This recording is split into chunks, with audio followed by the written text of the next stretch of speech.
गरुड़ और विष्णु जी की पौराणिक कथा। ऋषि कश्यप की कई पत्नियां थीं, जिनमें से दो विनीता और कद्रू थी। ये दोनों ही बहनें थीं जो एक दूसरे से ईर्ष्या रखती थीं। दोनों के पुत्र नहीं थे, तो पति कश्यप ने दोनों को पुत्र के लिए एक वरदान दे दिया। विनीता ने दो बलशाली पुत्र मांगे, जबकि कद्रू ने 1000 सर्प पुत्र रूप में मांगे, जो कि अंडे के रूप में जन्म लेने वाले थे।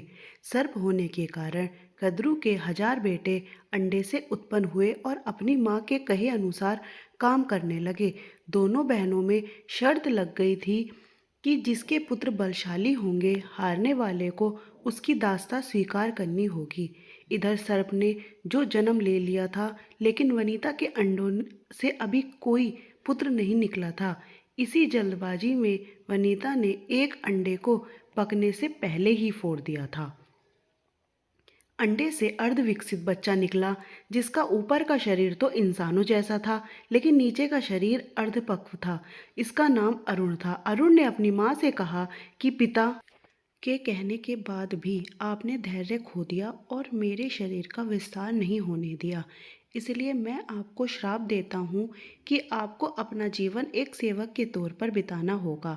अगर दूसरे अंडे में से निकला पुत्र उन्हें इस श्राप से मुक्त न करवा सका, तो वह आजीवन दासी बनकर रहेंगी। भय से विनीता ने दूसरा अंडा नहीं फोड़ा और पुत्र के श्राप देने के कारण शर्त हार गई और अपनी छोटी बहन की दासी बनकर रहने लगी। बहुत लंबे काल के बाद दूसरा अंडा फूटा और उसमें से विशालकाय गरुड़ निकला, जिसका मुख पक्षी की तरह और बाकी शरीर इंसानों की तरह था। हालांकि उनकी पसलियों से जुड़े उनके विशालकाय पंख भी थे।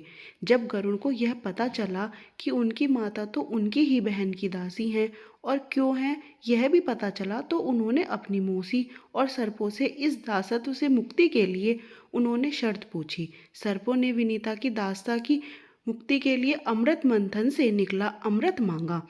अमृत लेने के लिए गरुड़ स्वर्गलोक की तरफ तुरंत निकल पड़े। देवताओं ने अमृत की सुरक्षा के लिए 3 चरणों की सुरक्षा कर रखी थी। पहले चरण में आग के बड़े पर्दे बिछा रखे थे। दूसरे में से घातक हथियारों की आपस में घर्षण करती दीवार थी और अंत में 2 विषैले सर्पों का पहरा। वहां तक भी पहुंचने से पहले देवताओं से मुकाबला करना था। गरुड़ सबसे भिड़ गए और देवताओं को बिखेर दिया। तब गरुड़ ने कई नदियों का जल मुख में ले पहले चरण की आग को बुझा दिया।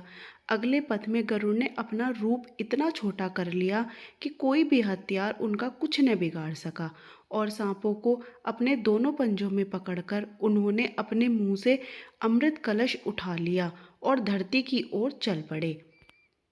लेकिन तभी रास्ते में भगवान विष्णु प्रकट हुए और गरुड़ के मुंह में अमृत कलश होने के बाद भी उसके प्रति मन में लालच न होने से खुश होकर गरुड़ को वरदान दिया कि वो आजीवन अमर हो जाएंगे। तब गरुड़ ने भी भगवान को एक वरदान मांगने के लिए बोला, तो भगवान ने उन्हें अपनी सवारी बनने का वरदान मांगा। इंद्र ने भी गरुड़ को वरदान दिया कि वो सांपों को भोजन रूप में खा सकेगा। इस पर गरुड़ ने भी अमृत से कुशल वापसी का वादा किया। अंत में गरुड़ ने सर्पों को अमृत सौंप दिया और भूमि पर रखकर कहा कि यह रहा अमृत कलश।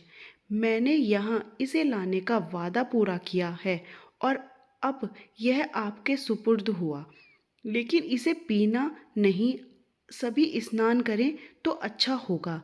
जब ये सभी सर्प स्नान करने गए, तभी वहां अचानक से भगवान इंद्र पहुँचे और अमृत कलश को वापस ले गए, लेकिन कुछ बूंदें भूमि पर गिर गईं जो घास पर ठहर गई थीं। सर्प उन बूंदों पर झपट पड़े, लेकिन उनके हाथ कुछ न लगा। इस कारण गरुड़ की शर्त भी पूरी हो गई और सर्पों को अमृत भी नहीं मिला।